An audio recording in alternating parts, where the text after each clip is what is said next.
Salut à toutes et à tous et bienvenue sur Génération, le podcast qui explore l'écart générationnel qui s'est formé entre ceux qu'on appelle les jeunes et ceux qu'on appelle les vieux. Nous invitons deux personnes de deux générations différentes qui se retrouvent pour discuter d'un sujet qui leur est commun. Ce qu'on cherche à faire dans cette émission, c'est rétablir le dialogue, échanger, débattre et se comprendre. Peut-être se fâcher, puis se réconcilier. Je suis Alice Royer et je suis accompagnée de Serge Escande. Salut à tous, je suis Serge. Aujourd'hui, nos deux invités sont tous les deux engagés pour la cause environnementale. On va parler d'activisme écologique à travers les yeux de deux générations. L'une qui a vraiment connu le général de Gaulle et l'autre pour qui il s'agit juste d'une grosse avenue à Paris. Donc Bruno Rebel a 65 ans, il a un long parcours dans le domaine environnemental, notamment été directeur exécutif de Greenpeace. Et Matt a 26 ans, il travaille dans le secteur de la préservation de la biodiversité et est engagé chez XR, Extinction Rebellion. Tout d'abord, salut Bruno, salut Matt. Est-ce que vous pourriez vous présenter en quelques mots ? L'honneur aux jeunes. Allez, je peux ouvrir. Bonjour tout le monde, bonjour Bruno. Donc moi c'est Matt, comme tu l'as dit, j'ai 26 ans, je bosse dans l'environnement et je suis impliqué depuis plusieurs années chez Extinction Rebellion. Donc pour situer un peu mon parcours, moi j'ai commencé à m'engager dans les années 2015-2016 sur les mobilisations sociales, loi travail de l'époque. Puis, les études arrivant, en 2017, je me suis véritablement engagé dans une association qui était Greenpeace à l'époque, dans laquelle je ne suis pas resté très longtemps. Et puis, par la suite, j'ai rejoint Extinction Rebellion au moment où ça se développait à travers un certain nombre de pays, au sein duquel je milite depuis, du coup, maintenant un peu plus de 5 ans. Bonjour à toutes et à tous. Donc, je suis Bruno Rebel, RE-BE-2-LE, ça s'invente pas, pardon. Je suis vétérinaire de formation et j'ai commencé ma carrière de vétérinaire sur le plateau du Vercors. Juste avant de fonder une association qui s'appelait à l'époque Vétérinaires sans frontières et qui aujourd'hui s'appelle Agronomes et Vétérinaires sans frontières, qui vient en aide aux paysans des pays en voie de développement et cherche à favoriser leur émancipation. Je me suis occupé de cette organisation pendant plus de 10 ans. Et ensuite, effectivement, j'ai rejoint Greenpeace comme directeur du bureau en France, à un moment où l'association n'allait pas très très bien, c'était en 1996, ça n'allait pas fort. Et avec mes collègues, on a réussi à relever le gant, de faire en sorte que cette organisation prenne un vrai essor en France. Au bout de 6 ans, j'ai été invité à rejoindre Greenpeace International comme un petit peu numéro 2 de l'organisation au niveau mondial. Et j'ai quitté Greenpeace fin 2006, à peu près après un cycle de 10 ans. Pas fâché, j'avais juste envie de vivre une autre expérience et un petit peu de critique aussi sur l'organisation, mais je pense qu'on pourra y revenir. Et suite à ça, j'ai tenté un petit épisode en politique, mais ça n'a pas trop fonctionné. Enfin, je crois que je ne suis pas du tout fait pour la politique, ou la politique n'est pas faite pour moi, mais enfin bon, voilà, ça n'a pas marché. Et je me suis lancé dans le conseil. J'ai fait 10 ans de conseil sur les enjeux d'environnement pour essayer de continuer à faire bouger les entreprises, les collectivités locales, les gouvernements, les institutions internationales. Et j'ai pris ma retraite il y a maintenant 1 an et demi. Bien, donc la première question qu'on pose à tous nos invités, je m'adresse à toi, Matt. Bruno est né en 1958, donc c'est par exemple l'année qui marque la fin de la mission Spoutnik, du satellite Spoutnik, le premier. Que penses-tu de la génération de Bruno ? C'est une bonne question dans le sens où c'est une génération à qui on peut imputer pas mal de problèmes aujourd'hui dans notre société. En même temps, c'est une génération qui a vu naître une forme d'engagement qui était là. Pas mal de problèmes parce que c'est la génération qui a connu les 30 glorieuses, qui a profité d'une période où l'économie était au beau fixe, où on parlait pas encore trop des questions environnementales, un petit peu avec la publication en 62 de Silent Spring de Rachel Carson, mais c'était encore un sujet qui était moins important. Donc une génération qui a bénéficié d'une espèce d'engouement de la société au détriment des générations qui ont suivi, dont la mienne, à une génération qui a été pour beaucoup responsable de la croissance économique, des émissions de CO2 qui étaient induites à celle-ci, et donc, par conséquent, au réchauffement climatique tel qu'on le connaît aujourd'hui. Et en même temps, c'est une génération qui a été confrontée à plein de nouvelles problématiques. C'est la génération qui a commencé à parler justement du réchauffement climatique, qui a été confrontée à la fin des belles années aussi, qui a été confrontée à l'émergence du sida, et donc c'est une génération qui a vu émerger un certain nombre de personnalités, d'engagements qui ont été remarquables et qui ont façonné aussi un peu le théâtre politique aujourd'hui. Donc, assez partagé là-dessus. Peut-être, quand même s'il y a ces belles personnalités, ces beaux engagements qui ont émergé, on peut quand même regretter que cette génération qui avait les clés pour agir, qui les a encore aujourd'hui, n'en ait pas fait plus à l'époque et n'en fasse pas plus de nos jours. Ok. Bruno, je vais te poser sensiblement la même question. Pour t'informer, Matt est né en 1998. Pour te dire, c'est la naissance de Google. Et toi, qu'est-ce que tu penses de sa génération ? Je dirais que j'ai un peu le même sentiment ambigu, parce que je trouve que dans cette génération, il y a une frange importante, et certainement plus importante que celle qui concernait les jeunes quand moi j'étais jeune, qui se sent très préoccupée par la solidarité internationale, les enjeux bien sûr environnementaux, la démocratie, tout ça. Et en même temps, je vois aussi, et je trouve ça très chouette et essentiel, et en même temps, je vois aussi beaucoup de jeunes qui sont quand même dans une attitude très consumériste. Ils consomment du fonctionnement politique, ils consomment des biens de consommation, ils consomment des loisirs, ils se consomment de l'information un peu n'importe comment, je trouve. Je suis préoccupé de voir qu'il n'y a pas encore un mouvement de fond qui permet de passer beaucoup plus largement à l'action, à la pression sur les décideurs politiques, sur les acteurs économiques, comme on aurait pu le souhaiter à un moment. Mais ça veut probablement dire que, en plus d'avoir été dans ceux qui ont gâché les ressources, on n'a pas été très doué pour créer cette mobilisation de masse qui permettrait ou qui aurait permis d'inverser les tendances qu'on pointe du doigt. Si je reprends vos deux discours, finalement, on retrouve le même paradoxe dans chaque génération, c'est-à-dire à la fois consumériste et à la fois pour la défense de l'environnement, d'un environnement abîmé par cette surconsommation, cette mauvaise consommation. Oui, mais peut-être la petite nuance que j'apporterais, c'est que, et Matt l'a plutôt bien dit, moi, quand j'ai commencé à lire, j'aurais pu commencer par lire Rachel Carson, il y avait déjà quelques lanceurs d'alerte, mais ils étaient extrêmement éparpillés, extrêmement minoritaires. Greenpeace est né en 71. Les grands mouvements environnementaux, au sens mouvements environnementaux militants qui vraiment cherchaient à inverser les choses, pas simplement à gérer la protection de la nature, je pense notamment aux grands mouvements comme le WWF et ainsi de suite, sont nés à peu près à ces époques-là. Et donc, je pense qu'il était plus difficile, quand moi j'avais 15 ans, de trouver des relais de mobilisation dans la société. Je pense qu'aujourd'hui, ces relais, ils existent. Et ça vient aussi peut-être avec le fait qu'on a une société qui, globalement, alors ça ne concerne pas que les jeunes, qui est dépolitisé, même si on est dans des moments politiques assez effrayants aujourd'hui, on a quand même une société qui n'a pas la culture politique qu'on pouvait avoir quand j'avais 18 ans. Tu es plutôt d'accord avec ça, Matt, le fait qu'on soit un petit peu dépolitisé sur ces sujets-là ? C'est assez intéressant parce que je partage une partie du constat qui est de dire qu'aujourd'hui, l'extrême majorité des jeunes a accès au monde dans sa poche. Grâce à Internet, on accède à énormément de choses. On ne peut plus ne pas avoir conscience des problématiques sociétales face auxquelles on est confronté. Et en même temps, je pense qu'aujourd'hui, les jeunes ont peut-être moins de ressources pour agir que ne peuvent en avoir d'autres générations. Il y avait un ouvrage qui est assez intéressant, qui a été produit récemment par Salomé Saké sur le pouvoir d'agir des jeunes, qui souligne notamment qu'en termes de ressources économiques, les générations précédentes ont cumulé, ont centralisé des ressources économiques que ma génération n'aura jamais. Je prends mes parents, mes grands-parents qui ont pu accéder à la propriété, qui permet quand même de faire certaines choses. Nous, c'est une sécurité qu'on aura pour la plupart d'entre nous jamais. Et en fait, la sécurité économique permet aussi, derrière, d'avoir une approche de la politique qui est un petit peu différente. Je ne pense pas que la société, que les jeunes soient dépolitisés. Je pense que la manière dont ils vivent le politique est un petit peu différente, que cette vie politique, elle se fait peut-être moins par les institutions, aussi parce que ces institutions sont contrôlées par, disons, une génération qui, pardonne-moi Bruno, mais ressemble plus à la tienne qu'à la mienne, et ce, depuis des années. Et je trouve que le contexte actuel est aussi intéressant dans le sens où on le voit pour des jeunes essayer de voter pour des acteurs qui vont en faire plus pour l'environnement, même quand ils le font, finalement, à la fin, ils ont l'impression que ça ne sert à rien. J'entends bien les ressorts de ton engagement, Matt, mais je voulais revenir tout sur les vôtres, Bruno. Qu'est-ce qui, à l'époque, vous a guidé vers ce militantisme écologique ? En fait, j'ai un parcours un peu particulier. Mon premier métier, c'est vétérinaire, et j'ai toujours voulu être vétérinaire. J'avais 7 ans, je voulais être vétérinaire, donc voilà.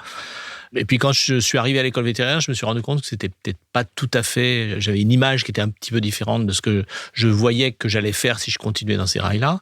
Et très vite, je me suis intéressé à des sujets un peu périphériques à la santé vétérinaire qu'on m'apprenait à l'école, notamment l'incidence des modes d'élevage sur les questions environnementales ou de santé publique. Moi, j'étais en 2e année de l'école véto quand le scandale du veau aux hormones a explosé. Alors, c'est quelque chose qui ne parle peut-être pas, Matt, mais en gros, on s'est rendu compte que les éleveurs qui faisaient du veau, la viande de veau rose, blanche, comme les Français l'aiment, pour gagner leur vie, il fallait qu'ils hormonent les veaux.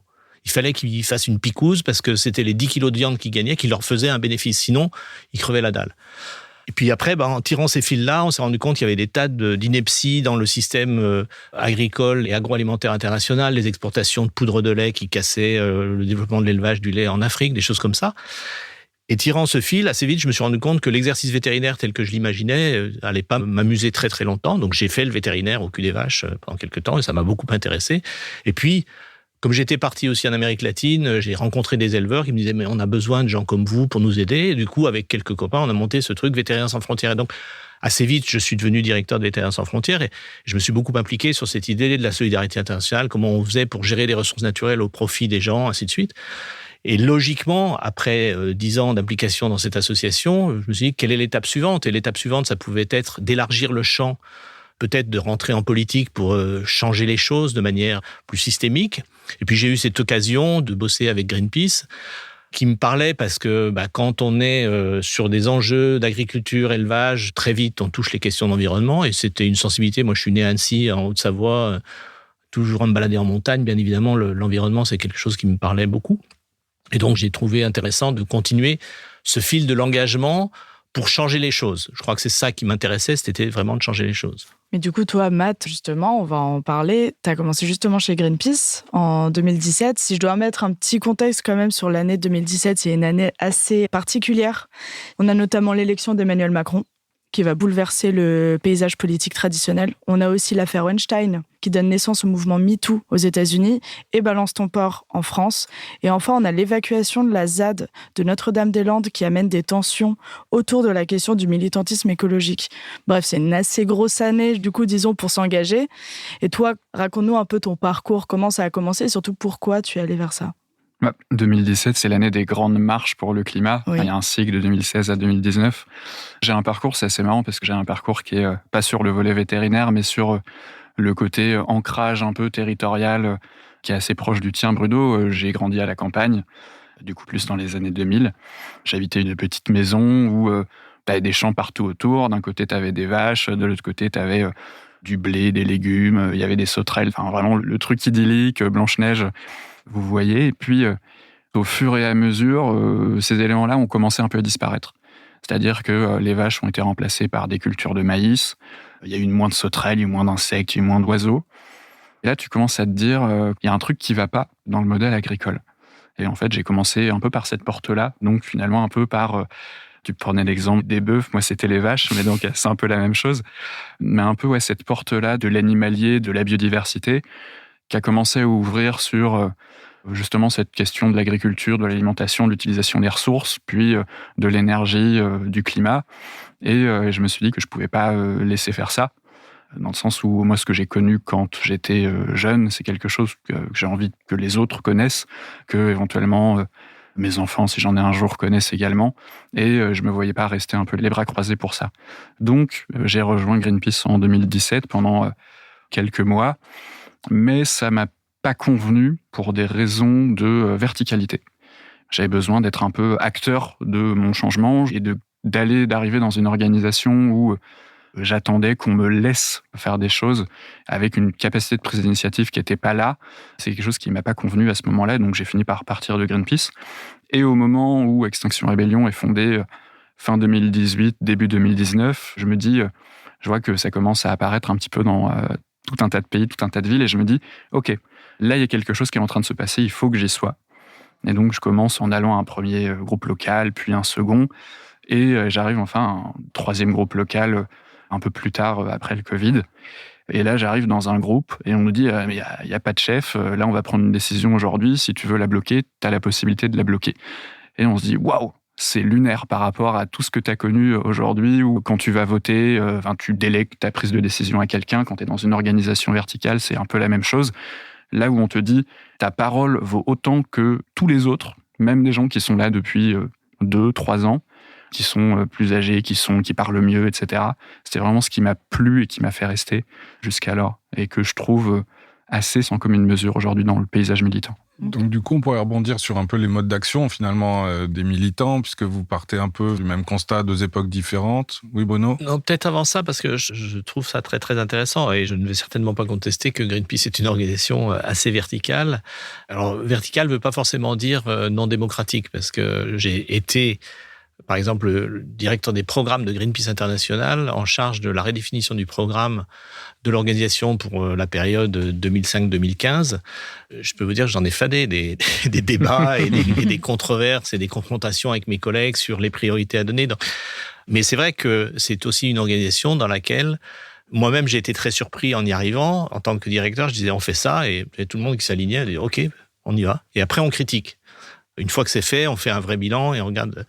Et je comprends tout à fait ce qu'a pu ressentir Matt. Et d'ailleurs, c'est un peu une des raisons qui m'a fait prendre de la distance avec Greenpeace, parce que je pense que cette organisation, qui a un vrai savoir-faire pour dire à tout le monde il faut changer ceci, il faut changer cela, il faut pas faire comme ci, il faut pas faire comme ça, a elle-même eu énormément de difficultés à se transformer pour prendre en compte des aspirations nouvelles d'une génération qui se reconnaissait pas dans cette organisation mondiale, très organisée, très structurée. Et pour moi, c'est un peu un échec. Moi, j'ai pas réussi à tordre le bras de mes collègues pour qu'on change vraiment certaines composantes du mode d'organisation de façon à répondre à cette aspiration que, déjà dans les années 2005-2006, on commençait à percevoir. Moi, j'ai été frappé, il y avait cette grande mobilisation à Seattle en marge de la réunion de l'OMC. Et 6 mois avant, j'ai questionné tous mes collègues en leur disant « on fait quoi ?» Et ils me disaient « mais pourquoi tu veux qu'on fasse quelque chose, quoi ?» Je dis « mais attendez, c'est quand même un grand mouvement social.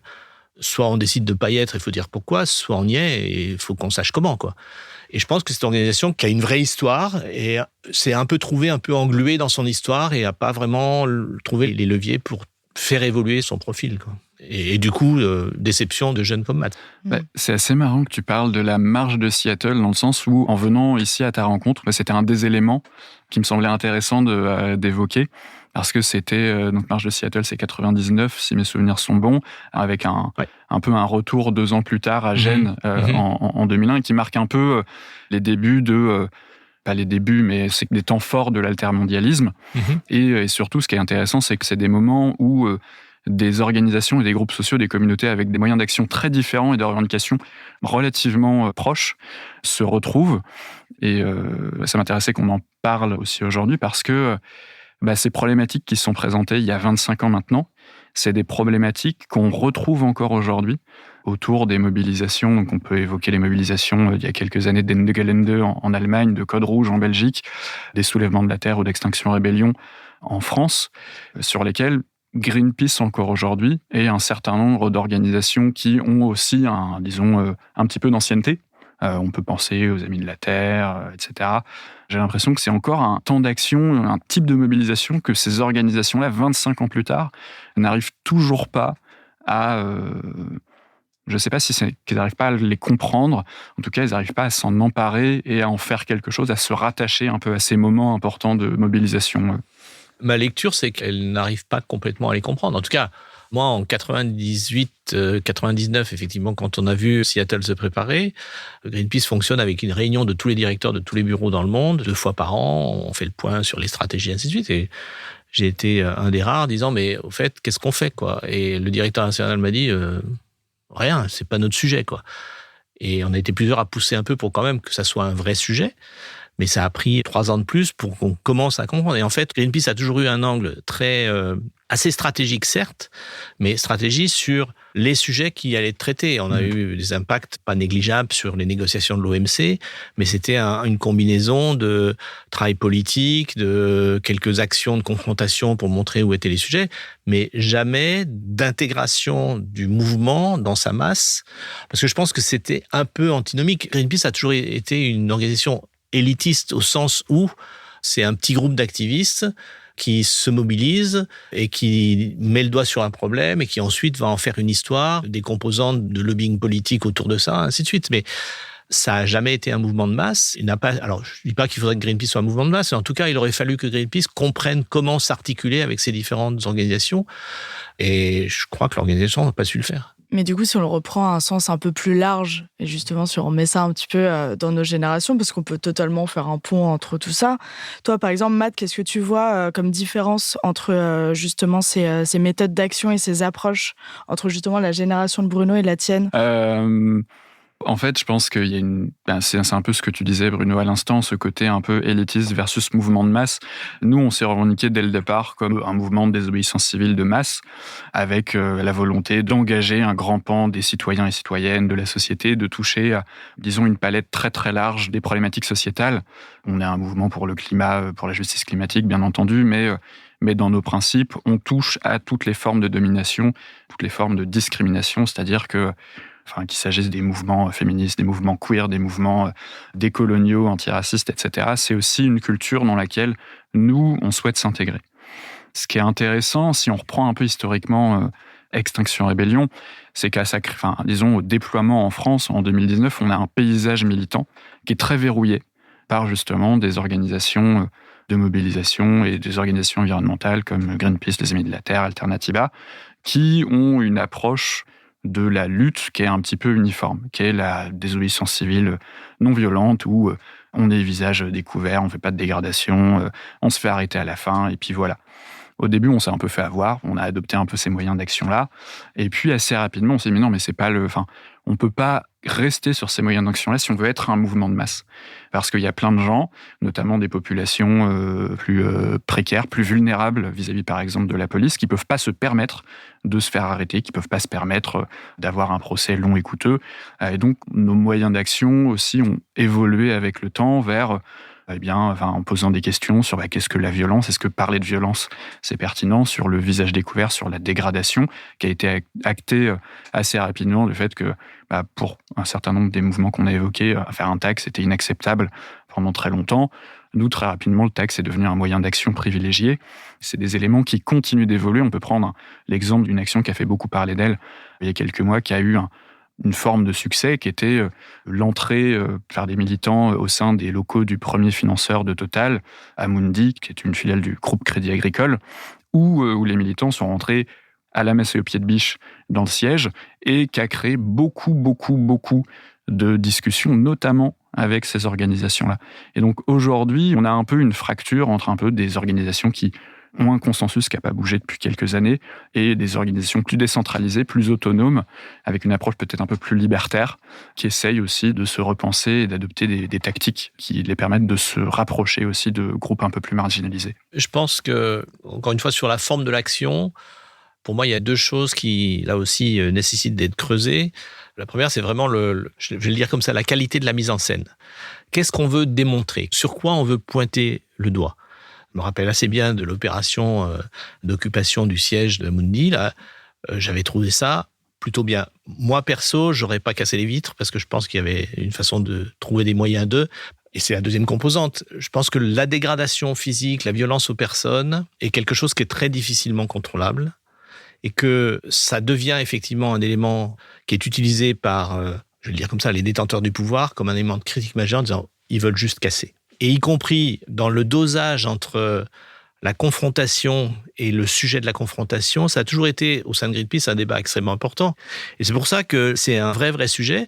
Et après, sur l'articulation, et pour moi, l'action de confrontation n'a d'intérêt qu'à partir du moment où, effectivement, elle déroule derrière une série d'opérations, parce que ces actions, elles sont là pour montrer, pour donner à voir quelque chose. Et au-delà de ça, je parle de mise en scène parce que on montre qui est du côté de qui.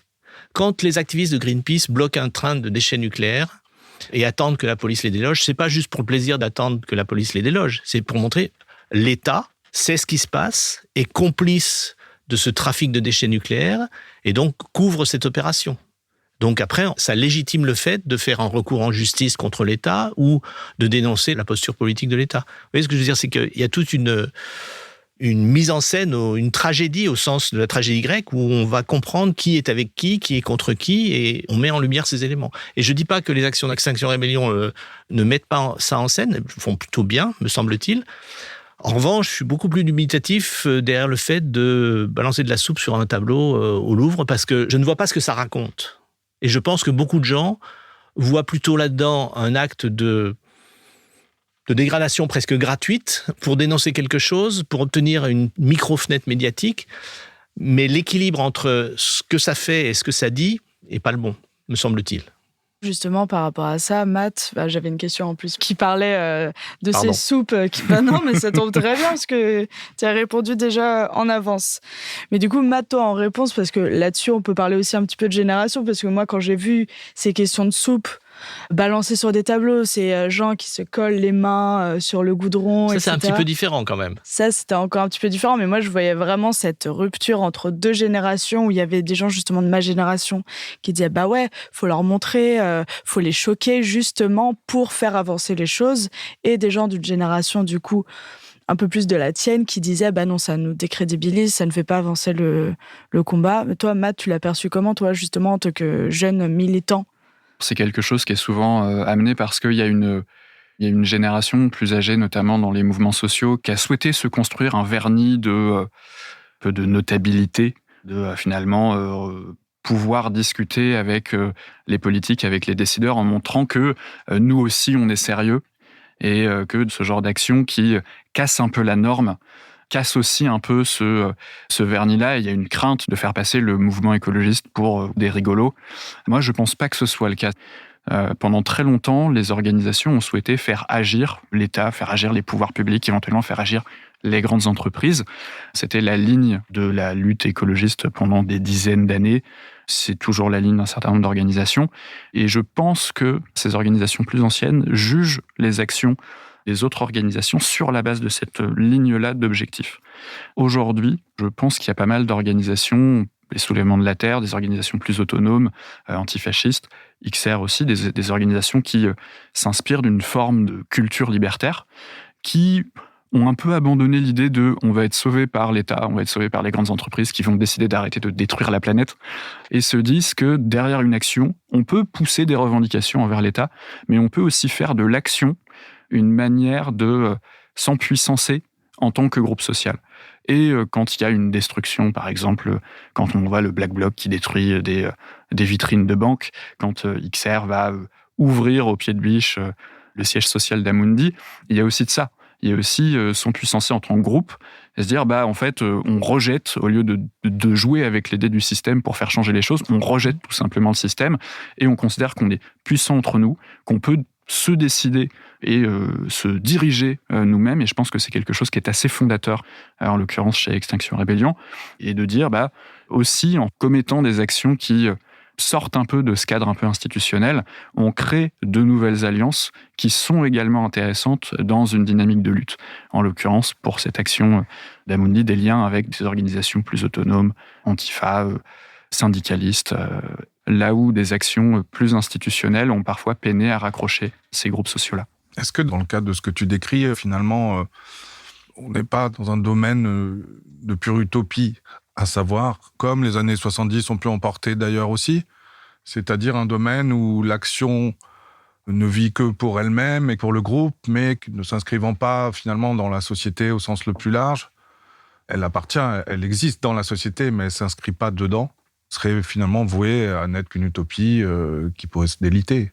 Le sujet de l'utopie est assez intéressant dans le sens où je pense que l'utopie, c'est quelque chose que l'on construit. En l'occurrence, quand on fait ce genre d'action-là qui empuissance les gens, et encore une fois, sans exclure le volet plus revendicatif politique envers un tiers, qui est aussi là, mais en faisant ça, on recrée du politique en dehors des institutions politiques qui ont privé finalement les citoyens d'un certain accès à l'autogouvernance, l'autodétermination dans leur vie. Il y a des exemples très intéressants, mais tout ce qui touche à Nuit debout, tout ce qui touche au mouvement des ZAD, il y a une volonté, pas d'être en dehors de la société, mais de dire que finalement, qu'est-ce que la société ? Aujourd'hui, les relations sociales, depuis des dizaines d'années, ont été fragmentées. il y a une individualisation des gens qui fait que du coup, on délègue de plus en plus le pouvoir économique à des entreprises, le pouvoir politique à des représentants. Et ces actions-là, ces nouveaux mouvements, les soulèvements de la Terre, XR, des mouvements beaucoup plus de masse, décentralisés, veulent recréer de la société, plutôt que de se confronter à une société fantasmée qui, dans une certaine lecture, n'existe plus vraiment aujourd'hui. Oui, mais par exemple, Bruno, je pense que nos générations sont moins réceptives à ce type de nouvelles choses. Mais pour moi, c'est pas forcément une question. Enfin, je suis pas sûr que Matt ait besoin de savoir si je suis réceptif ou pas. Enfin, il s'en tape un peu le coquillard et je comprendrais qu'il s'en tape le coquillard. Encore une fois, pour moi, ce qui m'importe, c'est la réalité du changement qu'on obtient à la fin du jour, comme at the end of the day, comme on disait. Qu'est-ce qu'on va réussir à changer ? Alors, est-ce qu'on va réussir à changer une loi, le comportement d'une entreprise, la mobilisation des citoyens sur un sujet ou sur un autre ? Si l'hypothèse, c'est de dire on donne du pouvoir aux gens en se rassemblant, en étant dans une lutte commune, ce que je trouve extrêmement intéressant, et je suis d'accord avec ce que tu dis, au sens où ça redonne, ça repolitise, et ça c'est bien. Parce que ce qui manque aujourd'hui, c'est des gens qui disent « je sais que je peux contribuer au changement du monde ». C'est ça la politique, c'est comment je fais pour moi faire partie de ce mouvement-là. Si c'est le cas, alors pourquoi pas ? Mais la question c'est quelle trajectoire, quel horizon de temps on se donne. Et encore une fois, je pense qu'on est face à des sociétés, c'est la réalité, et d'acteurs qui sont plutôt modérés dans leur mode de relation à la société. Et je crains que, notamment la partie plus violente, et on pourrait qualifier ce que c'est que la violence, parce qu'effectivement, la société est très très violente vis-à-vis de beaucoup de gens, ça on est d'accord, mais de rentrer dans ce cycle-là, est-ce que c'est pas contre-productif à certains égards sur l'idée de créer une mobilisation de masse ? Tu mentionnais tout à l'heure les marches climat qui ont été un vrai succès de mobilisation, certes, mais sans aucun impact. Tout à fait. Sans aucun impact réel. Je veux dire, oui, on a un haut conseil sur le climat sur lequel le gouvernement s'assoit gaillardement. Sans parler de la Convention citoyenne pour le climat. La Convention sans filtre, je veux dire, voilà, où il en ressort rien. Enfin, il ressentit beaucoup de choses, mais derrière, rien n'est repris par le gouvernement. Donc, je pense qu'on est encore en échec par rapport à ça. Et je dis, moi autant que d'autres, hein, je me sens tout à fait responsable de choses qui n'ont pas fonctionné. Je pense que ce qui est important, c'est de se poser la question de l'efficacité par rapport à quoi. Et si effectivement, l'idée, c'est de créer un vaste mouvement libertaire qui réinvente la société, il faut se poser la question de savoir déjà comment on mesure la progression de ce mouvement. Je ne sais pas où est la bonne solution. Les partis politiques sont en panne et servent pas à grand-chose. Les syndicats sont affaiblis. Les grandes organisations n'ont pas su complètement se mettre au goût du jour sur ces trucs-là. Voilà, tout est encore à inventer, me semble-t-il. Je suis assez d'accord avec ce que tu viens de dire sur les syndicats, les mouvements politiques qui sont censés être un peu des portes ouvertes vers une politisation. Quand on prend les débuts du XXe siècle, l'exemple bien entendu en Espagne qui est super intéressant de l'influence de la Confédération nationale du travail avec tout ce qui est fait en termes de mouvements libertaires, d'auto-organisation. Le milieu du travail était un véritable moyen de politiser les gens parce que tout le monde, a priori, a travaillé à un moment ou à un autre. Et finalement, et c'est ce qu'on disait au début, c'est d'avoir dépolitisé petit à petit toutes les branches, tous les aspects de la société pour cantonner le politique à un vote une fois tous les 4-5 ans. On a perdu des manières... Plus souvent en ce moment. Plus souvent en ce moment, c'est vrai. Mais ça sert à rien, donc beaucoup souvent, mais... Pas avec beaucoup plus d'efficacité, effectivement. Mais finalement, d'avoir perdu ces espaces où les gens discutaient et se politisaient, pour moi, aboutit aussi à la situation dans laquelle on est aujourd'hui, avec une bunkerisation d'un centre conservateur, une flambée du populisme d'extrême droite. Et pour moi, c'est une opinion qui est très personnelle, mais... la disparition d'espace d'assemblée, d'espace politique, d'espace d'échange et du coup d'espace aussi de développement d'une pensée politique intellectuelle en France, mais plus généralement dans la plupart des pays occidentaux, est une vraie cause de la situation dans laquelle on se retrouve aujourd'hui, de l'impasse politique dans laquelle on est. J'ai un peu plaidé pour ça au moment des élections. Pour moi, l'une des premières mesures qu'il aurait dû y avoir, c'est d'organiser des assemblées absolument partout sur le territoire, de recréer des communs politiques au niveau le plus local possible pour que les gens puissent se rencontrer, puissent discuter et puissent créer quelque chose ensemble. C'est quand même beaucoup plus difficile de détester ton voisin quand tu vas discuter, te mettre une cuite avec lui tous les vendredis soirs à l'hôtel de ville. Pas obligé de prendre une cuite, on peut juste discuter de ses problèmes. Bien sûr. L'apéro au moins. Tout à fait. Oui, rétablir le contact en fait. Oui, c'est ça, tout à fait, un moment donné, oui. Moi, quand je vois justement tous ces mouvements de militantisme écologique dont on parle dans les médias, on parle de criminels, on parle d'éco-terroristes. Toi, Matt, est-ce que tu penses que du coup l'État quand même est un peu plus répressif ces dernières années qu'avant par rapport à justement toutes ces méthodes d'action? Ou est-ce que tu penses que ça a toujours été comme ça et c'est peut-être les gens qui sont devenus plus violents? Indubitablement, le volet répressif de l'État a augmenté. Là-dessus, je rigole un petit peu parce qu'on l'entend de plus en plus souvent, l'écoterrorisme.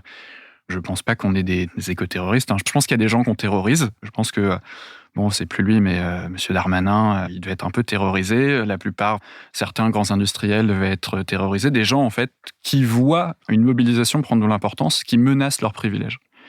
Nous, on l'a vu, cette évolution de la répression sur, disons, avec 5 ans de recul, où on faisait des actions avec des blocages de la peinture il y a 4-5 ans, où si tu te tapais un contrôle d'identité au poste où tu étais arrêté 3 heures par la police et tu repartais libre, c'était déjà un petit coup qu'on nous mettait. Aujourd'hui, ça n'a plus rien à voir. On a des arrestations arbitraires avant même qu'il se passe quoi que ce soit. Au moment des Jeux Olympiques, il y a plusieurs dizaines de militants qui ont été arrêtés sur aucun fondement, au prétexte qu'ils pourraient commettre par la suite des dégradations. C'est les procès à outrance.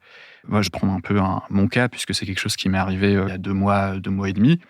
Moi, j'ai été réveillé à 6 heures du matin par la police qui tambourinait à ma porte en me menaçant de la défoncer si je le rouvrais pas. Ce qu'on me reproche, d'avoir projeté un peu de peinture à l'eau sur un mur. On en est là en termes de répression. Et je parle même pas des... là, c'est le volet judiciaire, disons.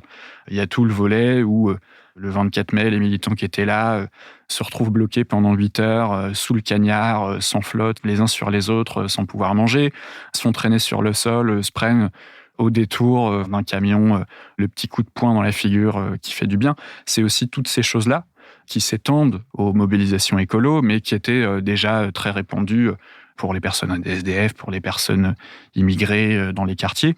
Et donc, c'est aussi une ligne qui se redéfinit du pouvoir envers les luttes sociales. C'est de dire, la lutte écologiste était acceptable avant, là où les luttes des quartiers l'ont jamais été, grosso modo.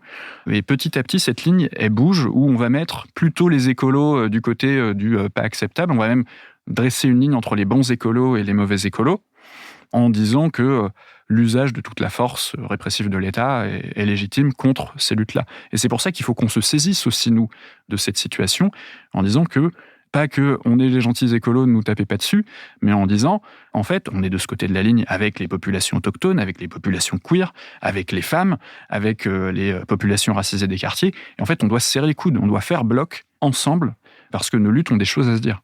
Et y compris... Et c'est ce que je regrette qui n'ait pas été fait dans cette évolution, y compris pour montrer où est le vrai écoterrorisme. Parce que quand la FNSEA balance pas un petit peu de peinture à l'eau, mais refait la façade de la préfecture de Bretagne au lisier de porc, je veux dire, les coups de nettoyage, c'est autre chose qu'un petit coup de brosse sur le mur, quoi. Quand, y compris dans le dernier mouvement de grogne agricole, dont certains fondements sont entendables, mais qui aboutit à des dégradations multiples partout en France, dont la facture est finalement payée par le contribuable, qui est l'écoterroriste ici. Là aussi, je trouve que c'est un peu une faiblesse de ces mouvements, y compris Greenpeace, même si, encore une fois, on peut parler de la politique agricole et tout ça. La question que je me pose, c'est comment on arrive à redonner du sens à l'action de confrontation, à la mobilisation citoyenne, sans tomber dans ce piège, sans ouvrir des espaces trop vastes pour permettre aux politiques, aux ministres de l'Intérieur, aux autres, de pointer du doigt de manière unilatérale. J'ai pas non plus la réponse là, mais je pense qu'il y a une vraie question. Et c'est aussi pour ça que dans la forme d'action de Greenpeace, où moi j'ai été au tribunal un certain nombre de fois, vous pouvez imaginer, je suis entré dans un tribunal avec un risque de pénalisation financière de 2 600 000 €, ce qui faisait à peu près 97% du budget de l'époque. C'est pas mal. La seule protection par rapport à ça, c'était une organisation extrêmement rodée et avec un mode d'interaction qui faisait que dès que les forces de l'ordre arrivaient, ils disaient « Vous êtes Greenpeace ?» On disait « Oui, c'est Greenpeace ». Et ils étaient rassurés parce qu'ils savaient que ça se passerait bien. Au sens où même si ça allait être... des fois, ça leur a pris 24 heures pour déloger une équipe, mais ils savaient que de toute façon, ça se passerait bien parce que face à des gens qui ne débordaient pas. La seule fois où moi j'ai eu des soucis vraiment, c'est quand on a décidé de bloquer l'autoroute de la Maurienne en protestant contre les politiques de transport. Et l'autoroute de la Maurienne, c'est une autoroute qui donne accès au tunnel du Fréjus dans lequel rentre un 35 tonnes toutes les 12 secondes. Bloquer l'autoroute, c'est un peu de travail, mais on l'a fait. Et sauf qu'on était 700 ce jour-là. Et il n'y avait pas que des activistes Greenpeace. Et bien sûr, il y a des gens qui étaient plus prêts à casser du CRS que de faire le... Mais après une petite... J'ai eu un peu chaud un moment, mais pour tenir les deux parties de chaque côté, en disant aux flics, calmez-vous, ça va bien se passer. Et aux militants, détendez-vous, ça va bien se passer, mais asseyez-vous et on ne bouge plus, quoi. Mais finalement, on est arrivé à ça. Et le seul qui a été au tribunal, c'est moi. Et j'ai été condamné à 3 jours d'intérêt général. Le procureur, dans sa conclusion, il dit « Reconnaissons quand même que Greenpeace nous a offert 4 heures de tranquillité en vallée de la Maurienne ce jour-là. » Comme quoi, le discours politique, petit à petit, peut changer. Ce que je veux dire par là, c'est que la forme est quand même, pour moi, extrêmement importante. Et dans une société qui est de plus en plus violente, je m'interroge vraiment si la forme violente de protestation nous amène sur un chemin intéressant. Voilà. Je n'ai pas la solution, hein, mais les ZAD, les occupations non violentes de terrain, la ZAD de Notre-Dame-des-Landes a eu une efficacité réelle. La ZAD plus le reste, mais quand même, ça a eu une efficacité réelle. Je partage pas tout à fait ça. Enfin, par exemple, l'exemple de Notre-Dame-des-Landes est intéressant dans le sens où je pense pas que la ZAD de Notre-Dame-des-Landes était une lutte non violente. Il y a quand même eu des affrontements importants. D'ailleurs, ce qui est intéressant, c'est qu'on retrouve beaucoup des personnes de Notre-Dame-des-Landes dans les soulèvements de la Terre aujourd'hui. Non, mais au départ, c'est une occupation qui dit on est là et on bougera pas. Après, sur les formes d'interaction, oui, mais n'empêche qu'au départ, on vient pas, on dit on va casser ça. C'était pas l'objectif. On dit on occupe parce qu'on veut protéger ce terrain. Voilà. Et alors, moi, j'aurais une question pour rebondir un peu sur ce que vous disiez.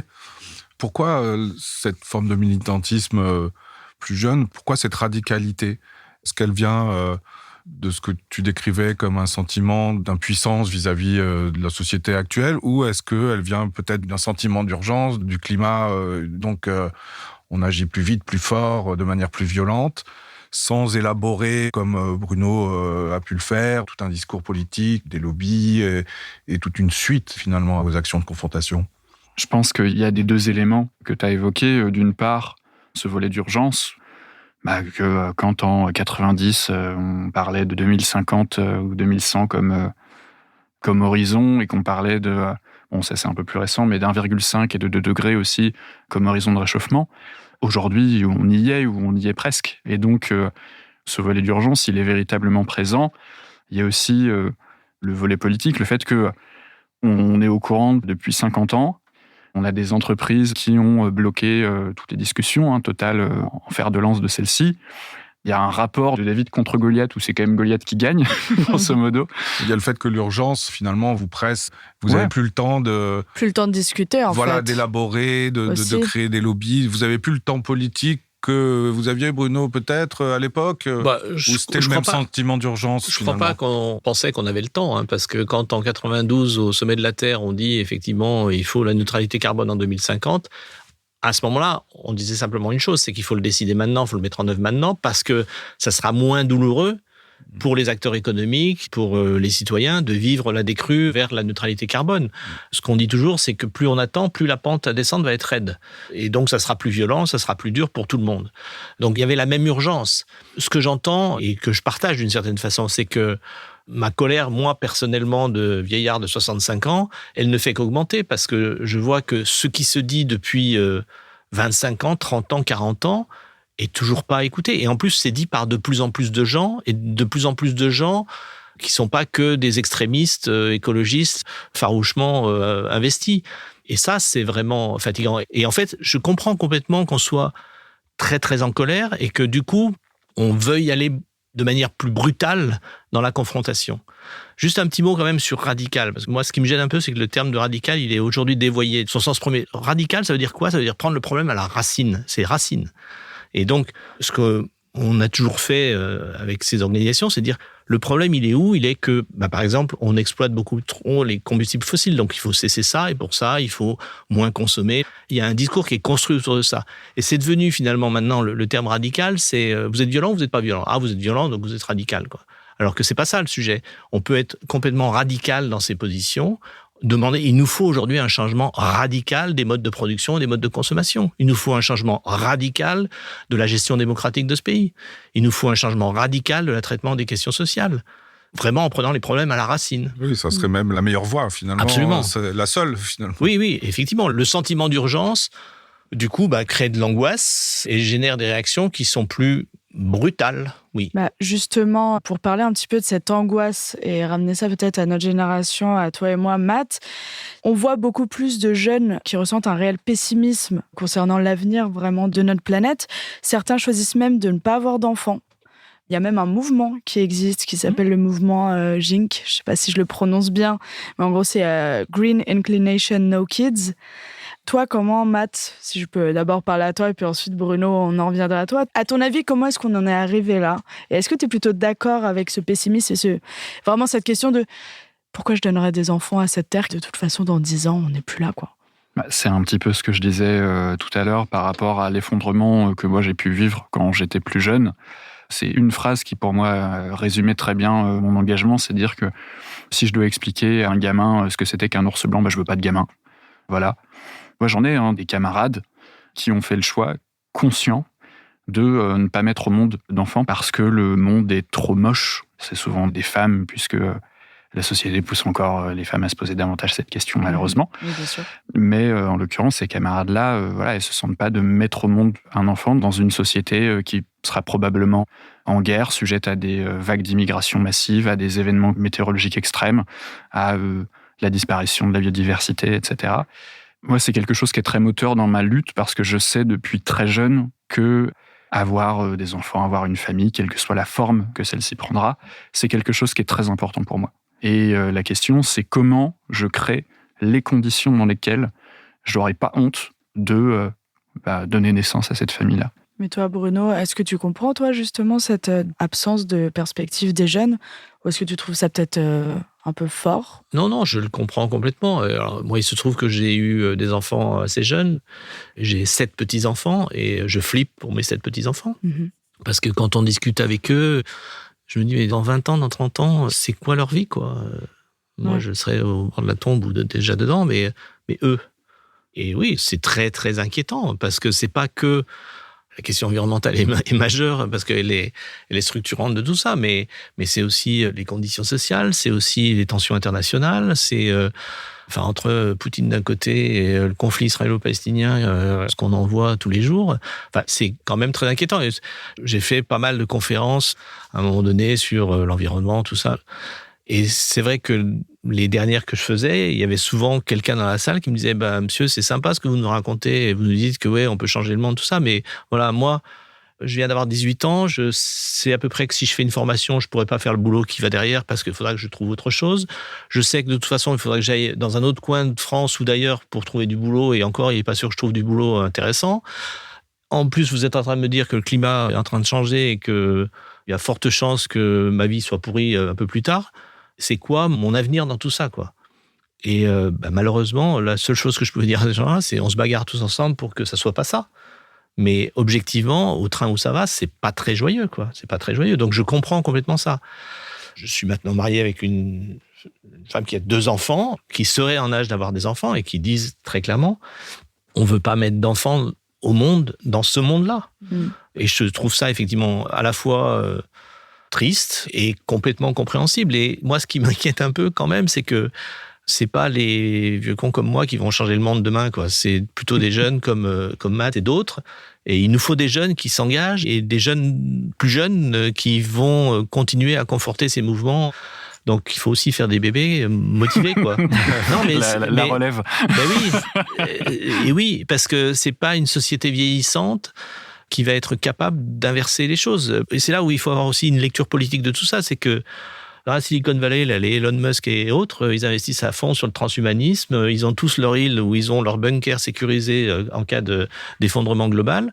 Eux, ils s'en foutent un peu de la fin du monde parce qu'ils imaginent qu'ils en seront protégés. Mais sans aller jusque ces extrêmes-là, on est quand même dans une situation où il y a des gens qui se créent des espaces qui seront sécurisés par des murs, par des protections, par des stocks, par tout ce que vous voulez. Et il faut qu'on arrive à lutter contre ça, et y compris en ayant de la masse. Et peut-être que, encore une fois, les mouvements de mobilisation de masse sont une partie de la solution aujourd'hui, mais il faut aussi qu'il y ait des jeunes pour les porter, et des plus jeunes pour les relever les jeunes qui seront plus jeunes demain. Le sujet des enfants est quand même assez intéressant, je trouve, dans la mobilisation des gens, dans le sens où, quand on regarde quand même la société, les enfants restent assez importants pour un certain nombre de personnes, notamment, c'est ça, notamment pour une génération qui a peut-être entre 30 et 40 ans, qui est un peu une génération, je trouve, qui est assez absente de la mobilisation, du militantisme. Et peut-être que ce sujet, des générations futures, ou plus personnellement des enfants, des petits-enfants que les gens ont ou auront, est un biais intéressant pour aussi mobiliser, aller chercher et réunir. Parce que on peut avoir... il y a des gens qui sont vraiment pas d'accord sur plein de sujets. A priori, tout le monde est venu du ventre de quelqu'un. Une grande partie des gens vont avoir des enfants, et c'est quand même un sujet qui peut-être réunit, et notamment pourrait servir à la mobilisation de générations qui s'engagent peut-être un peu moins aujourd'hui, et qui le devraient. Et on le voit assez... Quand on discute avec, y compris des gens un peu plus âgés que Matt, des jeunes parents, on sent qu'il y a un déclic qui est en train de se faire. Ils se disent, ouais, mais ça va être quoi l'avenir de mes gamins? Et donc, à ce moment-là, on dit, tu as peut-être un rôle à jouer là-dedans, quoi. Donc, comment on fait pour continuer à mobiliser largement aussi de ce côté-là? Oui, c'est clair. Et comment on fait aussi pour parler justement aux climato-sceptiques qui sont peut-être un peu moins de notre génération maintenant. Il y en a, mais ils existent, ils sont là. Là, je pense que c'est un peu comme les complotistes, si vous voulez. On est dans le domaine de la religion. Donc moi, je cherche pas à les convertir. Vous savez, j'ai appris un truc à Greenpeace, ça s'appelait Pick Your Battles. Choisis tes combats. Il y a des trucs, c'est pas la peine de perdre du temps sur des gens, alors sauf s'ils ont effectivement un rôle majeur dans un processus majeur qu'on est en train de combattre. Mais je ne crois pas que ce soit très, très intéressant de chercher à convaincre sur des sujets aussi évidents que celui-là. Le climato-sceptique, il en est au stade de la croyance. Il n'est pas au stade du raisonnement. Donc, moi, c'est un peu mon point de vue. Et Dieu sait si je me suis tapé des débats avec des gens de Total, des gens de l'industrie nucléaire, des gens de ceci ou de cela. Enfin, bien sûr. Ça ne sert pas à grand-chose de convaincre deux climato-sceptiques. Oui. Il y en a 3 qui poussent derrière. Il faut plutôt créer de la masse sur ce que peut être ce monde-là. En revanche, je pense que ce qu'il faut qu'on apprenne ensemble... J'étais à une rencontre de la social écologie ce week-end, où à un bon niveau, c'était assez intéressant. On essaie d'inventer ce que c'est que cette social écologie. Et il y avait une intervention de Cécile Duflot qui était remarquable et qui disait il faut qu'on apprenne aussi à faire le deuil. Le deuil de cette société, le deuil d'un certain nombre de rêves qu'on avait, parce qu'ils ne se réaliseront pas, quoi. Et quand on commence à faire le deuil d'un certain nombre de choses, on peut commencer à réimaginer d'autres choses qui ne seront pas forcément mieux, qui ne seront pas forcément moins bien, qui seront juste différentes. Et c'est ça aussi les processus de transformation sociale, transformation de la société, transformation de nos imaginaires. Il faut qu'on se pose aussi ces questions-là. Qu'est-ce qu'on raconte globalement aux jeunes d'aujourd'hui, aux moins jeunes d'aujourd'hui, aux vieux d'aujourd'hui sur leur part de responsabilité, et leur part de responsabilité peut-être dans ce qui est advenu, mais surtout dans ce qu'on peut encore faire ensemble, quoi. Justement, comment est-ce qu'on pourrait, là c'est un petit peu un message d'espoir, mais ce serait quoi les bons moyens justement de sensibiliser les différentes générations? Comment est-ce qu'on pourrait, d'une génération à une autre aussi, discuter de ce gros sujet-là? Je vais réagiter la baguette magique, recréer du commun. Je pense réellement que c'est la problématique principale aujourd'hui. C'est vraiment la fragmentation des gens, le fait que les gens ne se rencontrent plus, que les seuls espaces politiques auxquels ils ont accès en dehors du vote, c'est certains médias qui malheureusement progressivement se bunkérisent aussi dans des idées conservatrices. On pense bien sûr aux médias de Bolloré et compagnie. Et finalement, je pense que ces médias auraient beaucoup moins d'influence si on recrée des espaces de rencontre et de discussion.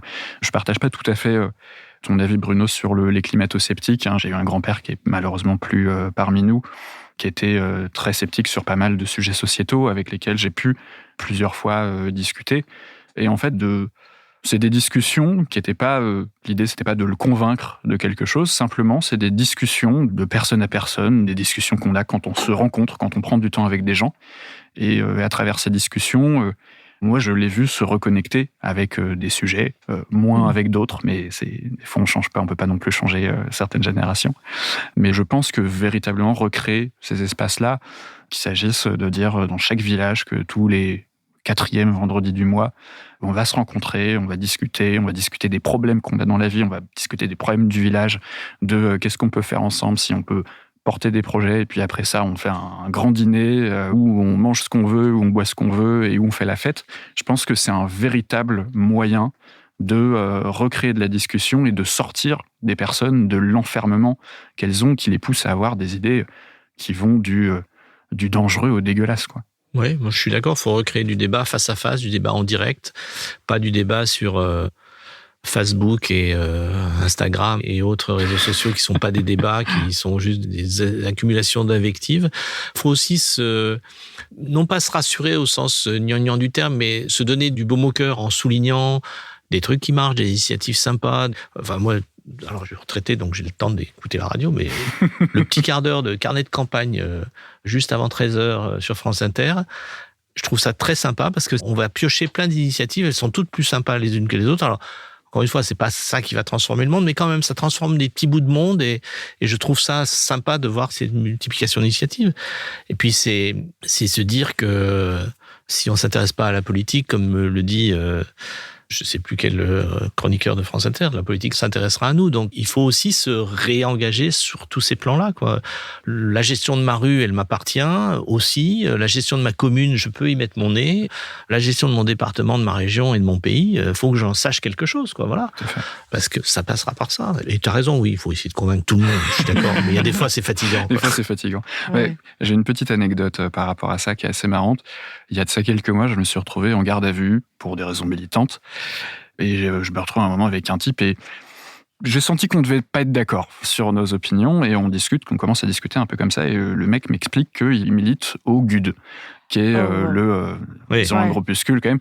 Et en fait, je me suis dit, j'ai 2 possibilités. Ou bien, ça c'est ton côté de la cellule et ça c'est le mien. Ou bien on amène un sujet. Vous étiez tous les 2 dans la même cellule? C'est ça, on était tous les 2 dans la même cellule.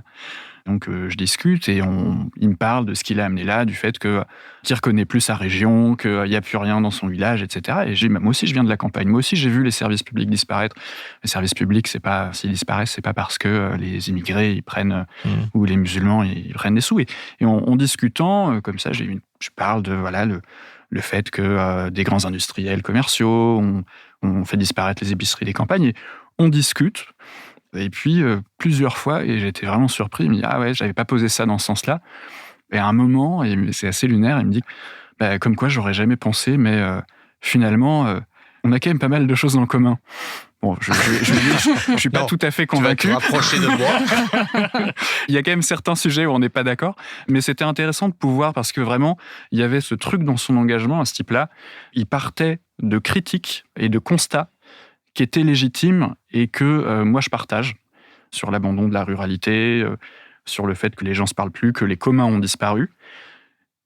Et le problématique, c'est que par contre, la réponse qu'il y apportait était une réponse qui était complètement dénuée mais même dénuée de tout fondement, parce que dès que quelqu'un un peu qui lui parlait comme à une personne normale essayait de décortiquer, de l'amener à faire sa démonstration véritablement dans un discours d'égal à égal, d'une certaine manière, assez rapidement, on sentait qu'il se rendait compte qu'il y avait des trucs qui tenaient pas debout dans sa démonstration, et que des explications plus complexes parfois, parce que oui, il faut le dire, hein, des fois, les meilleures explications sont pas forcément les plus simples, que des explications un peu plus complexes sur de l'économie, l'évolution des relations sociales, expliquaient beaucoup mieux le phénomène dont lui avait bien connaissance que son explication à lui, qui était finalement dans son milieu social jamais confronté et qui bénéficiait d'une validation par tous les mecs de son groupe. Ouais, comme quoi, vraiment rétablir le dialogue et se rencontrer, ce serait quand même la meilleure des solutions. Et c'est un petit peu ce qu'on essaie de faire en plus avec ce podcast. Donc c'est assez marrant